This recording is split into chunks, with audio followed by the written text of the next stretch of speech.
और एक बड़ी खबर इस बीच 21 रिटायर्ड जज ने सीजीआई को चिट्ठी लिखी है। जजों ने अपनी चिंता सीजीआई से व्यक्त की है। कोर्ट पर बढ़ते दबाव पर चिंता व्यक्त की है और चिट्ठी में कई बातें लिखी गई हैं।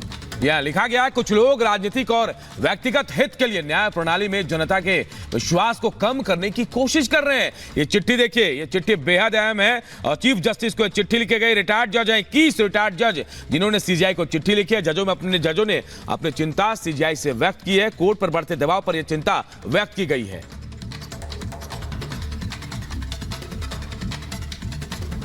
तो कोर्ट पर बढ़ते दबाव पर यह चिंता व्यक्त की है। 21 रिटायर्ड जज ने यह चिट्ठी लिखी है और कोर्ट पर बढ़ते दबाव का जिक्र किया गया है। जजों ने अपनी चिंता सीजीआई से व्यक्त की है। तो इसके लिए भी जब सेंट्रल में हमारी सरकार बनेगी तो इसके लिए भी जरूर ठोस कदम उठाए जाएंगे। बांके बिहारी मंदिर पहुंचे रॉबर्ट वाड्रा। सनातनी चोले में आए नजर, भगवान श्री कृष्ण के किए दर्शन।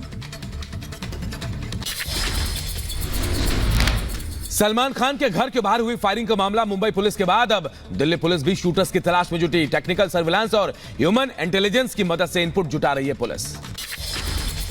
उत्तर प्रदेश की बदायूं से संसदीय चुनाव का बहिष्कार। सड़कों पर उतरे लोग, बैनर लगाकर की नारेबाजी, कहा नाला नहीं तो वोट नहीं।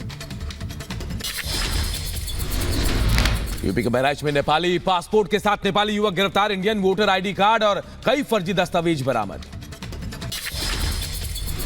उत्तर प्रदेश के शाहजहांपुर में पुलिस को मिली बड़ी कामयाबी। अवैध शस्त्र फैक्ट्री का किया खुलासा। 3 अभियुक्तों को किया गिरफ्तार। यूपी के बदायूं में पुलिस ने एक अभियुक्त को तमंचे के साथ किया गिरफ्तार। एसएसपी के निर्देश पर की गई कार्रवाई।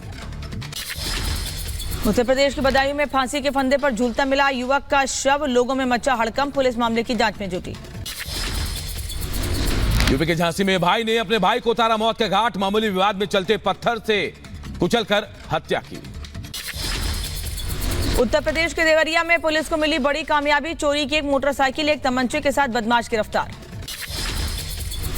यूपी के शाहजहांपुर में 7 साल के मासूम के साथ दरिंदगी। पुलिस ने आरोपी को गिरफ्तार किया। आगे की कार्रवाई में जुटी पुलिस।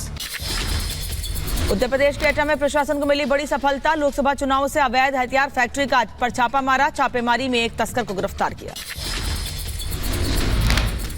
यूपी के बहराइच में विवाहिता का संदिग्ध अवस्था में फंदे से लटका मिला शव। परिजनों ने मृतका के पति पर लगाया दहेज लेने का आरोप। साथ ही ससुराल वालों पर 1.5-2 लाख डिमांड करने का भी आरोप लगाया। ईरानी हमले को लेकर इजरायली सैन्य प्रवक्ता का बयान। कहा हमले के खिलाफ अपनी सुरक्षा करने में सक्षम। भविष्य में जारी रहेगी कार्रवाई। इजराइल का ईरान पर हमले से दुनिया के कई बड़े देशों में हड़कंप। इजराइल भी जवाब देने की तैयारी। इजरायली सेना एक्शन मोड में नजर आई। इजराइल हिजबुल्लाह के ठिकानों पर भी लगातार कर रहा है बमबारी। दक्षिणी लेबनान में इजरायली सेना ने किए ताबड़तोड़ हमले।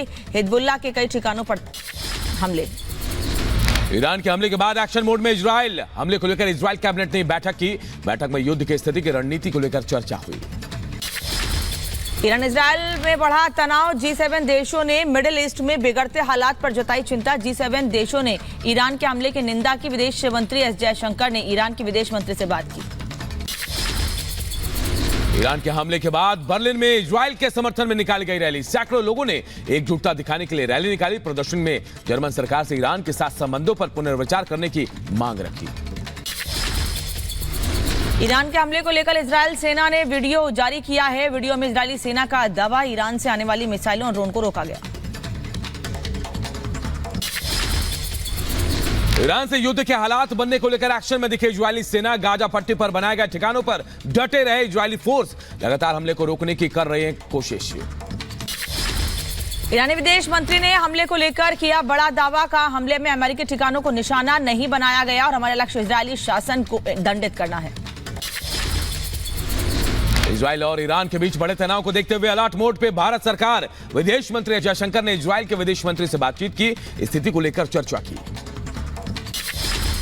जर्मन चांसलर ओलाफ स्कोल्ज ने भी ईरान के इजराइल पर हमले की निंदा की। ईरान को आगे और हमला न करने की चेतावनी दी।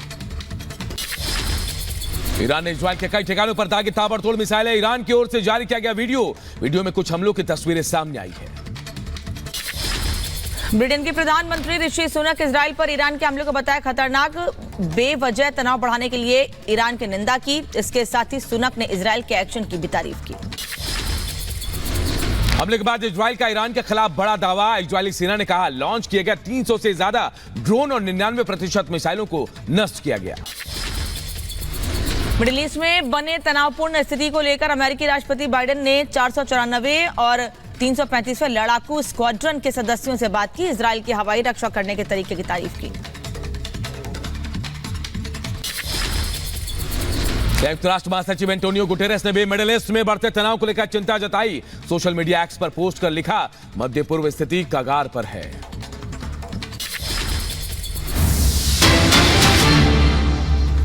और एक बड़ी खबर इस बीच, 21 रिटायर्ड जज ने सीजीआई को चिट्ठी लिखी है। जजों ने अपनी चिंता सीजीआई से व्यक्त की है।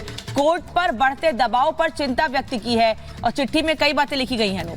यह लिखा गया, कुछ लोग राजनीतिक और व्यक्तिगत हित के लिए न्याय प्रणाली में जनता के विश्वास को कम करने की कोशिश कर रहे हैं। ये चिट्ठी देखिए, ये चिट्ठी बेहद अहम है और चीफ जस्टिस को चिट्ठी लिखी गई। रिटायर्ड जज हैं, 21 रिटायर्ड जज जिन्होंने सीजीआई को चिट्ठी लिखी है। जजों ने अपनी चिंता सीजीआई से व्यक्त की है। कोर्ट पर बढ़ते दबाव पर यह चिंता व्यक्त की गई है।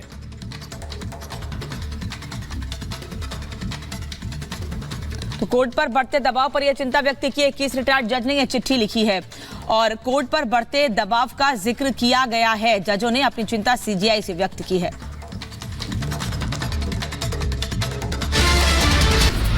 हिंदुस्तान की तस्वीर और तस्वीर बदलने का सवाल है तो हम लोग क्यों देंगे मोदी जी की गारंटी को और दूसरी तरफ भ्रष्टाचारी गठबंधन का तुलनात्मक अध्ययन करेंगे।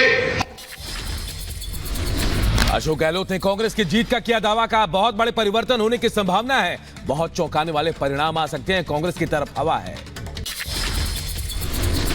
चौंकाने वाले परिणाम आ सकते हैं, ऐसा माहौल बनता जा रहा है और हर दिन कांग्रेस पक्ष में माहौल बनता जा रहा है। बिहार के सीतामढ़ी में आरजेडी प्रत्याशी डॉक्टर अर्जुन राम का समर्थकों ने भव्य स्वागत किया। अर्जुन राय ने किया जीत का दावा, जनता से मांगा आशीर्वाद। यूपी के रायबरेली में बीजेपी विधायक आदित्य सिंह ने बीजेपी के संकल्प पत्र को बताया मोदी की गारंटी। कांग्रेस ने अपने उम्मीदवार की एक और लिस्ट जारी की है। 10 सीटों पर प्रत्याशियों के नाम का ऐलान किया गया है।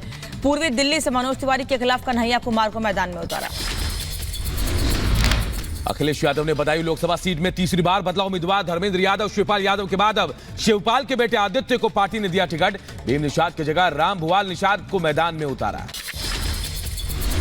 उत्तर प्रदेश के मैनपुरी में अखिलेश यादव की विधानसभा करहल में समाजवादी पार्टी को बड़ा झटका। मुलायम सिंह यादव के गुरु नत्थू सिंह के नाती धीरज यादव अपने सैकड़ों समर्थकों के साथ बीजेपी में शामिल।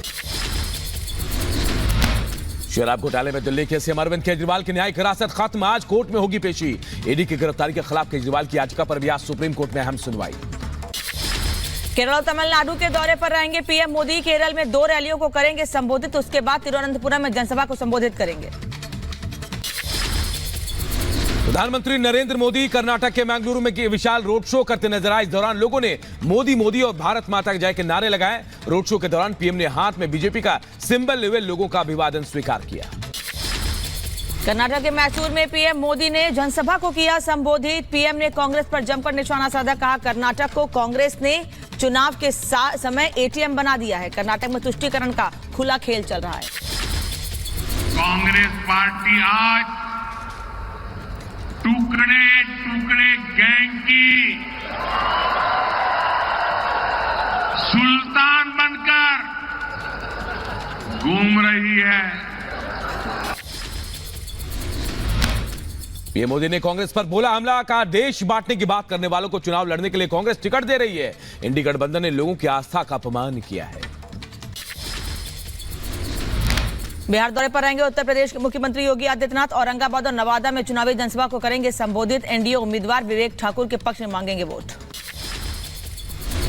बीजेपी आज यूपी के सभी 75 जिलों में एक साथ मीडिया के जरिए जनता को बताएगी सरकार की उपलब्धियां। सीएम योगी बीजेपी प्रदेश मुख्यालय में रखेंगे केंद्र सरकार के 10 साल के कार्यकाल का लेखा जोखा।